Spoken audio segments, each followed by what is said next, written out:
Here's where I've landed, because we have not spoken since the 49ers lost to the Vikings. I'm a little concerned. Not concerned. What's the word I'm looking for? I have been knocked off my spot a little bit on Brock Purdy being awesome, because he wasn't very good on Sunday. And while he was good against the Jets, he wasn't great. And perhaps this is early season rust and everything's going to be fine. That's why I'm saying I'm not backing off the take. I'm not calling it concern yet. But I do think we're going to learn a lot about Brock Purdy here with Deebo Samuel and Christian McCaffrey out. It's going to be the Brock Purdy and Brandon Ayuk show. And I think we're going to get a really good glimpse of what life might be like for the 49ers over the next 5-6 years, as some of these players that they currently have age out and wind up no longer being on the team. And given what we saw on Sunday, it's hard to say the trajectory is up. So I understand where you're coming from. I think a few things are at play. I think the Niners, by and large, like, they're still coming off a training camp where Trent Williams got no reps.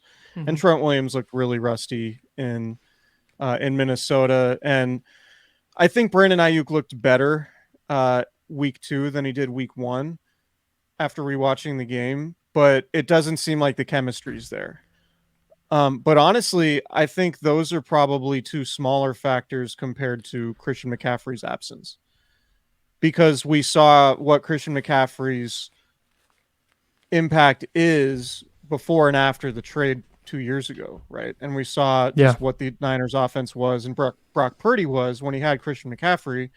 And our buddy Nick Wagner wrote about it for ESPN this week. So far through 2 games, the Niners are 19th in third down conversions, 18th in red zone percentage. Last year, the Niners were 4th in third down conversions. They were 13% better. So they're at 34.8. And now they're at 34.8% in third down conversions. They were at almost 50% last year, 47.5%. But in the red zone, there's even a bigger difference. This year, they're 44.4% in the red zone. Last year, they were the best team in the league in the red zone at 67.2%. So almost 23% better in the red zone last year. And obviously, Christian McCaffrey scored 21 touchdowns. So I think, and you remember, like, going back to 2018 when the Niners offense started the season slowly, even before Jimmy Garoppolo got hurt. Jerick McKinnon was done for the season. I think it was a Saturday, like a week before the season started. He tore his ACL. Right. And coming out of that, Kyle Shanahan talked about having to scrap a bunch of his plays, a bunch of the offense, their offensive philosophy, because they were so focused on making Jerick McKinnon a key cog in that offense. And then they had to kind of pivot a week before the season started. Kind of a similar situation, if not worse now, obviously, because McCaffrey is such a better player than what McKinnon was at that point. But I think the point still stands. Like, McCaffrey's their best offensive player, and he's just gone now. And they're 23% worse in the red zone. So, I think a lot of, and Nick did a great job breaking it all down in the piece. I encourage everybody to go read it if they haven't. Definitely. But what McCaffrey does, and people forget, like, McCaffrey was the Niners' second leading pass catcher last year behind Brandon Ayuk, like, in terms of number of passes caught. Yep. McCaffrey's value to the 49ers is in the passing game. And obviously that impacts Brock Purdy tremendously. And the 49ers just don't have that check down option right now. And they don't have that red zone weapon right now. So I think those 2 things are probably having the biggest impact, on top of Brandon Ayuk not being sharp, or as sharp as he was last year. And Trent Williams, just doesn't seem like he's in football shape. And given how high Trent Williams set the bar for his play, just last week in Minnesota just wasn't nearly as good as we're used to seeing. No, not even a little bit. But at the same time, while all of that's true, I I would expect my expectation was that Purdy would still be fine in those circumstances, which is a Yeah. little bit where my concern creeps in. Wait, no, I'm not calling it concern. It's not concern. It's where I get shook off my spot a little bit on Purdy as a franchise guy. And like you said, there's so many factors. It's also September 17th today when we're recording this. The 49ers historically are really good in November, December, and January in like the money months. So whether Brock Purdy is awesome in September matters way less than if he's awesome in December. But on the other hand, I think if you're looking into the future for the 49ers with Deebo Samuel out a couple of weeks with a calf strain and Christian McCaffrey dealing with his Achilles tendonitis, and Ian Rappaport reported he's going to be out 6 weeks instead of just the minimum 4, which is what the requirement is for players on IR. I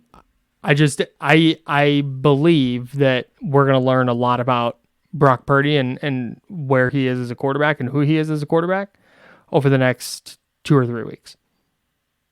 And it's going to be really interesting how the 49ers adjust. Yeah, and if we want to spin it forward to the larger Brock Purdy discussion, like obviously he's going to get paid. Like it's a barring he turns into one of the worst quarterbacks in the league over the next few months, it's a foregone conclusion that he's going to get a contract on top of the market or near the top of the market. I want to pause you right there. You think that's the case if they go 9-8 and he is just mid all year? You think he's still getting 60 plus mil? Yeah. Yeah. Okay. I mean, boy, that'd be scary. That would be scary. Coming off his worst season as a pro, and they're going to just give him top of the market money because of what he did with Christian McCaffrey on the field. What it like is mid like does he have his supporting cast and he's struggling? But that's just right. But that's just no. But that's not the same. But that's just what I'm. But that's kind of what I'm getting at. Is if you believe that, oh well, hey, Christian McCaffrey was out for a lot of the year, and Deebo Samuel missed some time, and George Kittle missed some time, and Trent Williams wasn't really himself for the first 6 weeks. So, isn't that like kind of the point? Isn't paying him supposed to be because like they believe he can be good without all those players down the road? What's the alternative? I don't know. There's you don't pay him $65 million. Sure. So if he's mid, maybe he doesn't get 65. Sure. But I think what my statement is more like I'm expecting his play to at least be what it was. I didn't think he was that bad in Minnesota. Like the ball slipping out of his hand was a freak play. The interception deep in their own territory right before the Vikings scored was bad. He also had like yeah. I think there's more to it than just like Purdy maybe not being great though. Like him holding on to the ball is also, the 49ers receivers just haven't been separating and at nearly the same level as they have in previous seasons. And part of that's a Brandon Ayuk discussion. I also think there's a schematic discussion to be had about Brian Flores taking Kyle Shanahan's lunch on Sunday. Right. Like Brock Purdy, most quarterbacks can only overcome so much. So I'm not saying Purdy was excellent, but because he held on to the ball for a while, I don't necessarily put that entirely on him. Like it's a double-edged sword, like, right? Like we want him to be aggressive and make aggressive throws into traffic, which he does a lot. And more often than not, those tight window throws, particularly in the middle of the field, are on target and are very effective plays for him. But in the off chance that a defender does get his hand on it and it deflects, then yeah, there's a chance that that throw gets intercepted, which is what happened in that one. I believe it was it early fourth quarter, late third quarter? No, it was late third quarter. So I don't know. To me, like the bigger concern. Well, okay, zoom out. Let's get back to the Purdy discussion. My mind was going to go to the defense, but I want to continue this Purdy discussion because, to your point, which is fair, if you're paying Brock Purdy, he does need to be the rising tide that lifts all boats. No doubt. Like you're paying Brock Purdy, then ideally it becomes all right, well, it doesn't really matter who we have because we have our starting quarterback, and that's all we really need. On the other hand, how many quarterbacks can you truly say that about in the league? And the answer is probably like 4, 3. Yeah, it's not that many. It's a really really small group, that tier for sure. So if the standard is like you got to have Patrick Mahomes or else you have no shot, then yeah, like I think that's that's fair to say when it comes to winning Super Bowls. So, but zooming back into where the 49ers are right now, I think it's absolutely an opportunity for Purdy to show that he can be that rising tide. That Mm-hmm. all right, I don't have Christian McCaffrey. Uh, I don't have Deebo Samuel, and now I have sort of I don't have an embarrassment of riches at my disposal, so Mm-hmm. I should be the guy that can elevate the team and go get a win against a division foe that frankly the Niners should beat, right? Like the Niners should handle the Rams In their given current state, for sure.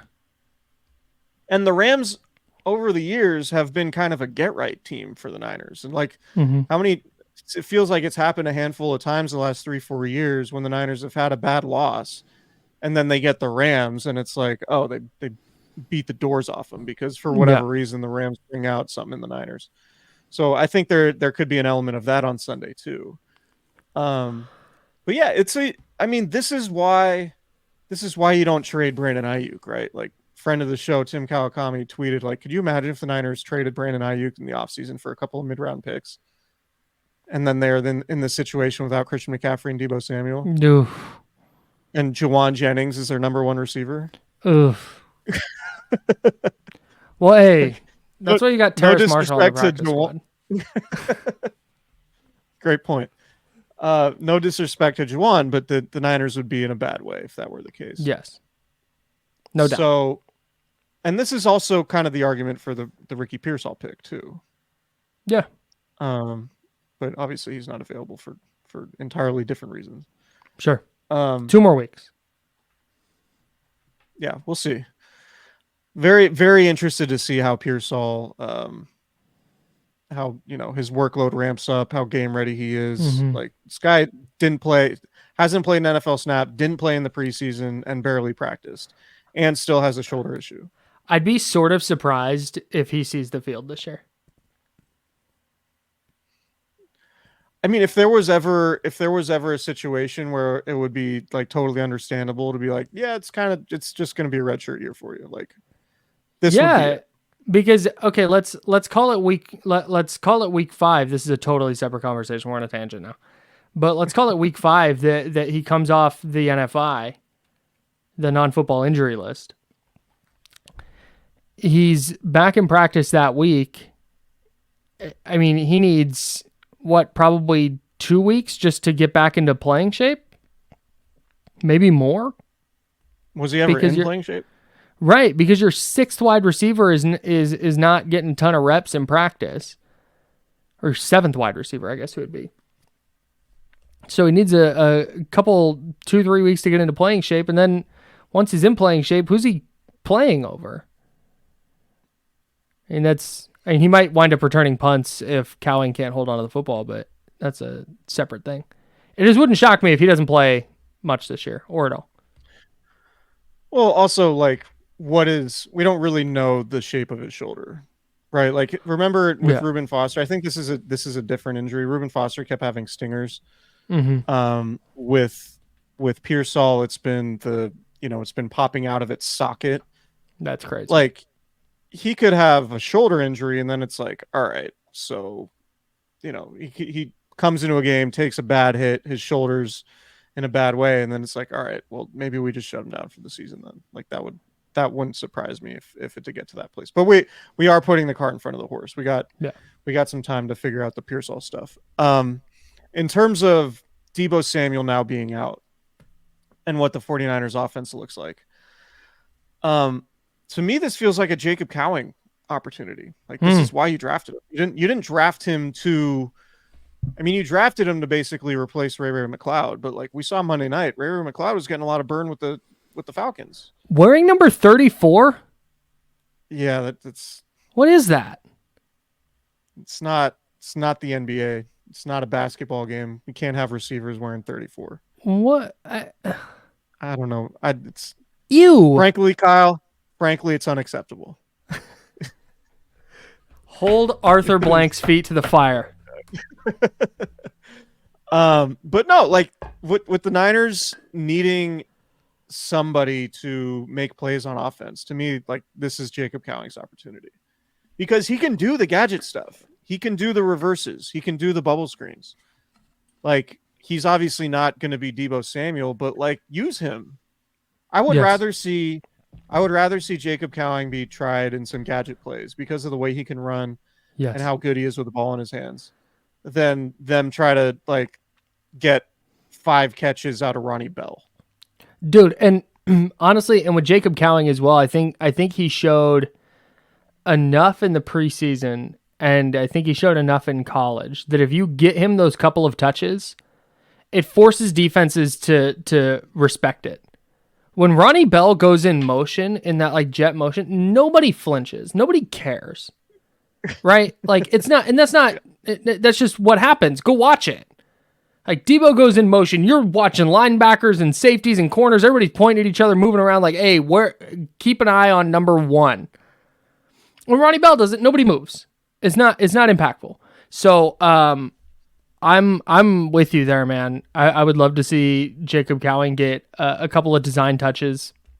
Again, not force feeding him 10 targets or anything crazy like that, but just trying to create some kind of explosive plays because Jordan Mason, as good as he's been, it's not like he's ripping off these 40 and 50-yard runs. And I thought Stephen Ruiz from The Ringer made a great point, which is wild, but he said like the thing the 49ers are missing right now, and he's right. The thing they're missing right now is the explosive runs that Christian McCaffrey would create. Jordan Mason's been really freaking good. I'm not trying to take anything away from him, but they're just not creating chunk plays. And it's great that your running back can go get you 5-6 yards a pop, but if you're not creating explosive plays, that means every scoring drive's got to be 10, 11, 12, 13 plays, and that's really, really hard. So with no Deebo now and no Christian McCaffrey, they need somebody to be that spark, to be that playmaker, to be a guy who can go get you 40 yards in one touch. And I think, like you said, that's kind of what they drafted Cowing to be. Not a high volume guy, but a player who can generate explosive plays. So I think if you're gonna break open that what's that? If you're gonna break open that glass, break that cut. I don't know. The break in case of emergency glass. Yeah, I don't know. That's not a phrase. But if you're gonna go to that, if you're gonna have that club in your bag, now's the time to use it. There we go. Metaphors. Yeah, there you go. Do you remember? I think it was 2020 during the pandemic when nobody was going to games. When the Niners had a Thursday night game, I think it was against the Packers, and Kyle Shanahan figured out a way to get Richie James like 170 yards or whatever. Yeah, Richie James had more yards in that game than he'd ever had in a season. Yeah, that. Like Kyle Shanahan is capable of getting something out of a receiver like that. Like this is. I would put this in the same bucket. Yeah. And like, there's obviously a conversation we had about Brandon Ayuk too, because I do think Brandon Ayuk was probably more open than it looked just watching the television copy, right? Like I think he looked more explosive and got open more often than he did in the first game against the Jets. The Jets probably have better corners also than the Vikings, but I'm like, you're a $30 million receiver now, dog. Like this is like Brandon Ayuk needs to have 8 catches for 120 yards and at least a touchdown. That's Sunday, it, dude. Right? That's it. Bottom line. Like they have to get a big game from Brandon Ayuk. I have a hard time unless like they just run the ball like 45 times and Jordan Mason has 200 yards, which is possible. And Ike Guerrero gets in the mix, and like I don't see a scenario where the 49ers win this game without getting a big game from either Brandon Ayuk or George Kittle. And maybe it's a George Kittle 180-yard 2-touchdown game. Like that's sure. that's possible too. But I don't know if Kittle's really at that point in his career anymore. Um, I think Ayuk is the one that needs that needs to step up the most. We can talk about Jacob Cowing and like trying some gadget plays with him, but this is Ayuk's time, and at some point it's got to be like, all right, man, there isn't an excuse for not being at training camp because that was largely his decision, and he sat out for 2 weeks longer than he needed to apparently. Mm-hmm. But like it's time to like be the dude that starts earning his money instead of like the dude that got paid and then has a bad year. Like that's for the Niners to get to where they want to go, particularly in this scenario with Christian McCaffrey hurt and Deebo Samuel hurt. Brandon Ayuk has to be a dude, and if he's not a dude, then the Niners are going to be, frankly, probably like in the wild card mix more so than like in the mix to win the West. Dude, 1,000%. He's tied for 5th with Tyreek Hill in average annual value among wide receivers. It's Justin Jefferson, CeeDee Lamb, A.J. Brown, Amon-Ra St. Brown, and Tyreek Hill with Brandon Ayuk. All of those guys are players that their quarterbacks lean on when they're in a tough spot. And all of those guys are the kind of players that are going to go get you 10 catches for 130 yards and a touchdown. Like that's just it. The vol and to that point, the volume has to be there for him too. I that's been one of my gripes with Kyle Shanahan, because the onus is on Brandon Ayuk. Like, don't get it twisted. He needs to be the best version of himself, no doubt, especially now that Deebo Samuel's out. But I think something that Kyle Shanahan does, and I think he's done this a little bit less, but he'll see that a defense is bracketing Ayuk a certain way or covering Ayuk a certain way and be like, okay, well, here's how we're going to get Ronnie Bell open off of that. It's like, I'm sorry, I don't, like, that's what the defense wants. They're like, yes, please throw it to Ronnie Bell. Fuck yeah. Like, we'll take that all day. Give him 50 targets. We are here for it. And I would like to see him figure out ways instead to get Brandon Ayuk the ball. That's your $30 million dude. He's got to be the guy. Straight up. Like, there's no other way about it. Real quick, because if your whole thing is like, yeah, we're going to use him as a decoy and we're going to get Eric Saubert and Ronnie Bell open off of this, then why did you pay him $30 million? That doesn't make sense. Throw in the football. I would create a designer play for Brandon Ayuk on the first snap of the game. On the first 10 snaps of the game. Like, give him a tunnel screen, like just give him the ball in his hands, like get him, like the Steve Kerr adage, the ball has energy. Like, that's why everyone touches the ball. Like, put the ball in his hands early, let him get hit, create one of your designer plays to get him 15 yards, and then just kind of get him going early. Yep. Like, I just thought overall too, the Niners looked like a team playing on a short week. Like, they did not, the Vikings were flying around. They had way more energy. They were feeding off the crowd. The Vikings looked like they wanted to be there, and I don't think the Niners really had the same verve, the same vigor, right? They were just kind of there. A reporter on the ground. Go ahead. No, you make your point. A reporter on the ground, Craig, said that the body language on the sideline was terrible the whole game. And that tracks. If I know you probably talked about this on the post game pod, and sorry I couldn't be there. I promise I'll be there for the next one. But if Fred Warner wasn't Superman in that game, the Niners lose by fucking 50. Like, that was going so sideways, and Warner twice steals points, and the Niners scored touchdowns off of those takeaways. Yeah. It was bad in every conceivable sense. Yeah, and I guess maybe that allows us to transition the talk to the defense, to talk about the defense. My antenna's up on Nick Sorensen, dude. Like, I'm not saying he's going to be bad. I'm not saying he can't improve, but it hasn't been great, particularly on third down. Yeah, and frankly, like it's unacceptable for the Niners defense going against Sam Darnold missing Justin Jefferson, Jordan Addison, and Hawkinson to just march down the field and go get a field goal and make it a 2-score game and basically cinch it away. Like easy Like, work. yeah, like the first third down, like, okay, they did a bunch formation on the right side. They got a guy open. They got Naylor open. Was it Naylor? I think I forget if it was him or not. Brandon Powell, I think. Brandon Powell. Well, they got Naylor open on the seam route where he's between three guys, and we're just not like, under D'Amico Ryans, even and Robert Saleh, like it wasn't often that there would be three guys in the vicinity of a big play, but like no one in the right spot to make the play. Right? Mm-hmm. It was like the Niners generally felt to me like they would have really good coverage or the coverage would be blown. Not like that weird, like, well, we have kind of, which to me is like there's either a lack of communication or the design of the coverage wasn't all that good, or, and I don't know if you listen to Dante Whitner on KMBR talk about Justin Jefferson's 97-yard touchdown, but I would suggest everyone goes and listens to that because he basically laid that play on Nick Sorensen too. And, you have really good cover corners.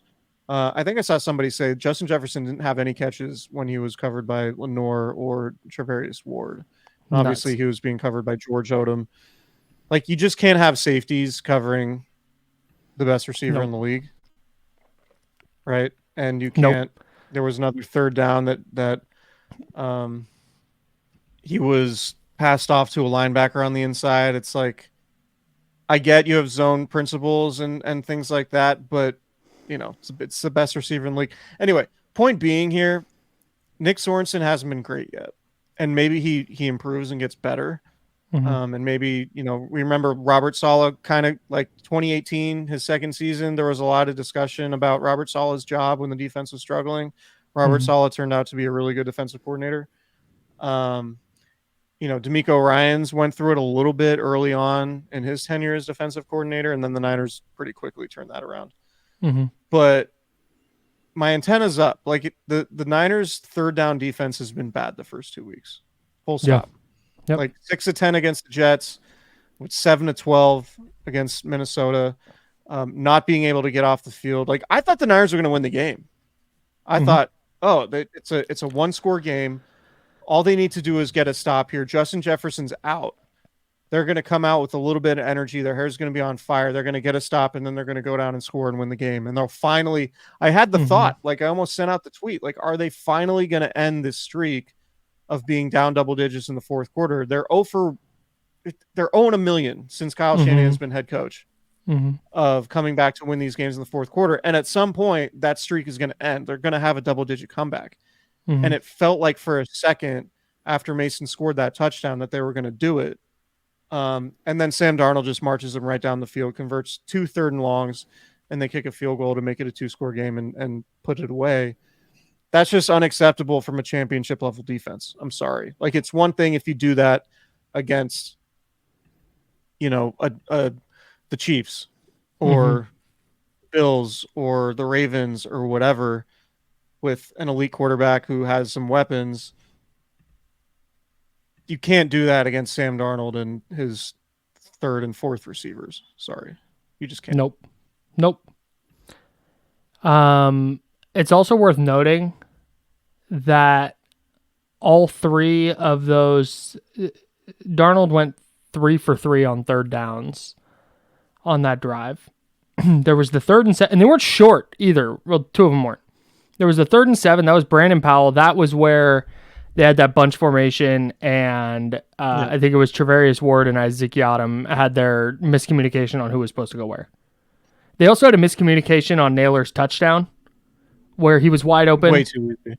After the Purdy interception. Yeah, first play after it. they scored on the next play, and just easy because there was a miscommunication. It looked like a miscommunication on the 3rd and 7. Okay, get him a 3rd and 8 on Minnesota's 46. That's a punting situation. You try and get off the field, and it's the one you talked about to Jalen Naylor for 26 yards up the seam. Isaac Yiadom in coverage on all 3 of the Darnold completions on 3rd down on that drive. That's tough. Yeah, you're gonna go after their worst corner. Not that Yiadom's bad, but he's not Charvarius Ward and Deommodore Lenoir. No. And you can look, throw an interception in your own territory leads to a Vikings touchdown. Mm-hmm. Have a block punt leads to a field goal. Yep. Can't convert a 4th and 2 deep in the red zone, and you lose the game by 6. Any of those things go the other way, you win the game. And your 4th and 2 that didn't get converted turned into a 97-yard touchdown the other way. Yeah. It's the margins, man. So that's what makes the NFL fun. But yeah, there's a very thin line between winning and losing in the league. And the reason why I'm concerned, the injuries are concerning. I think the injuries are more concerning than Brock Purdy's play, to bring it back to how we started this podcast, in my opinion. But the point I'll always come back to, even, because I'll tell myself, this is a team that's kind of still in its preseason, right? The Niners their seasons have been so long and all that, blah, blah, blah. The other side of that, of course, is that they've only gone to the Super Bowl as the 1 seed. And given that this is the oldest roster in the NFL trying to win a championship, they're going to need that bye in the first week of February or late January, whenever it is. They're going to they're going to need that bye through the wild card round. I was thinking the Super Bowl bye, which is way out there, but that's anyway. Free. Everybody gets on one. They need the first round bye. They really do. So it's do you want to kind of ease your way into the season and make sure your guys are healthy for the stretch run, or do you want to make sure you have the 1 seed? Mm-hmm. So that's kind of where the 49ers are at, and it's a tough question to answer. They're leaning toward healthy for the stretch run, FYI. And I guess that makes sense, but man. Well, that's kind of the hand they've been dealt. Yeah. Yeah. You're not going to force Christian McCaffrey to play in September. Right.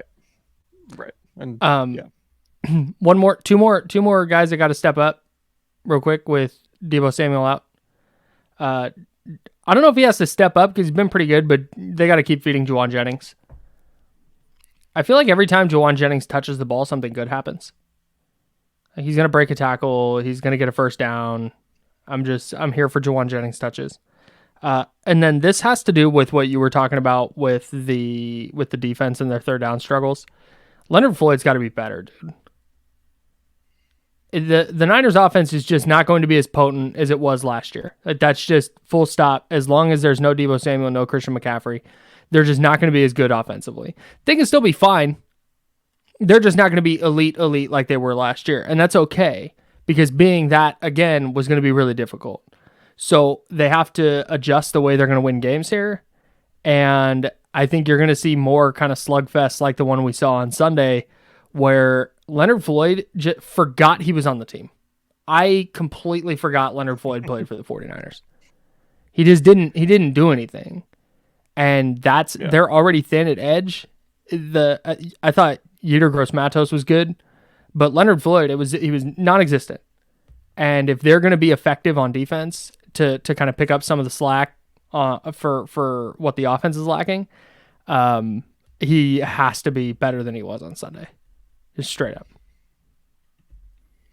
This is, they also need more from Javon Hargrave, I think. Yeah, no doubt. Leonard Floyd had 0 pressures. He rushed the passer 19 times. Didn't pressure him once. What Hargrave have? 2. 2? Yeah. Yeah, they don't have the game records on the interior like they used to. Nope. I think Malik Collins is really nice. Is a really nice player against the run. I think Javon Hargrave will have flashes, but he's not been as good as DeForest Buckner or Eric Armstead at their peaks. Nope. And he kind of got paid to be that player. Yep. Man, they I don't know botched if we that talk big time. about I don't know if we talk about Hargrave as a guy who this might be his last year. Might be. Niners. If he keeps playing not well, I imagine it would be. But also, I don't know who they replace him with. Well, maybe a first-round pick. Maybe. Guaranteed money. None for 2025, none for 2026. And he has a void year 27 and 28. Javon Hargrave did lead the team with an 18.2% pass rush win rate. Cap savings with a post-June 1 designation next offseason, $20 million. So I'm keeping my eye out, and keep in mind too, he's 31. Yeah, or at least this is his 31 season. So, yep. Antenna's up. Antenna's way up. I don't think I have anyone else who needs to step up with Deebo out. Yeah. Hey, what if 49ers signed Jerick McKinnon? I mean, it would make sense. He was better with the Chiefs the last couple of years than I would have thought. Like way better. Good receiving back. They need a pass catcher out of the backfield, or they need to incorporate Jordan Mason more in that area. Yeah. Yeah. Being able to catch the football is nice, but being an effective player where you can warp a defense a little bit is a completely different thing. And I don't know if he's got that in his bag. Christian McCaffrey had 67 catches last year, second on the Niners. That's so many. That's something Kyle Shanahan talked about too, though. It's hard against Brian Flores' defense because they're blitzing so often. And it forces you to keep the back in, so that check down option just isn't there. But even in week 1, he only had the one catch. I feel like Brian Flores, Spags, yeah. Steve Spagnuolo, like the defensive coordinators that are really creative and aggressive with their blitzes, particularly on third down, are the ones that give Kyle Shanahan the most trouble. Yep. Todd Bowles, Jim Schwartz to a certain extent. Jim Schwartz, I feel like they've kind of ripped up Todd Bowles the last couple of years. Yeah, they haven't had as much talent. But yeah, I mean the Vikings defense is definitely like greater than the sum of its parts, which is a credit to Brian Flores. Yeah, for sure. For sure. Vikings, I think the Vikings are a playoff team, by the way. I think do too. They're going to be a wild card team. Yeah, no, they're good, especially if they get healthy. They're in a good spot. Yeah. That's all I got. We will we'll preview the game later in the week. Can't wait. Niners Rams. I'll be going down there. Oh, have some boots on the ground in the stadium. Boots on the ground, not as a media member, but boots will be on the ground. Oh, yeah. You're just gonna be a real piece of shit and drink a beer at a game, or what? Gonna be way out of my comfort zone, man. I have not been. Yeah. Anyway, it's been over a decade since I've been to an NFL game without a credential. Can you gonna be weird. Can you do me a favor? Can you take a photo when you get to your seat and tweet today's office? I won't tweet it, but maybe I'll send it to you. Okay. What I really want to do is like, if there's a person sitting next to me who like thinks they know a lot about football and like is trying to like talk to me about what's happening and everything like that, I'm gonna tell them this is my first NFL game and I'm still learning the rules. And This is a great idea. This is the best idea you've ever had. And then I need you to write down your like 5 favorite things I say. Yeah, I'm going to take some notes. Perfect. So, yeah, it'll be fun. Man of the people. I've never been to a game before. More of a soccer guy. Yeah. Cooperage event, October 12th. Yup. Slide through, 8 p.m. live show. Come hang out in Santa Rosa. It'll be a good time. It's a blast. It's genuinely one of my favorite nights of every year. Yeah. Fourth year going. 4th year in a row. Shout out to Cooperage, man. Yeah, absolutely. Love Coop. All right. We'll talk to you guys later in the week. See you.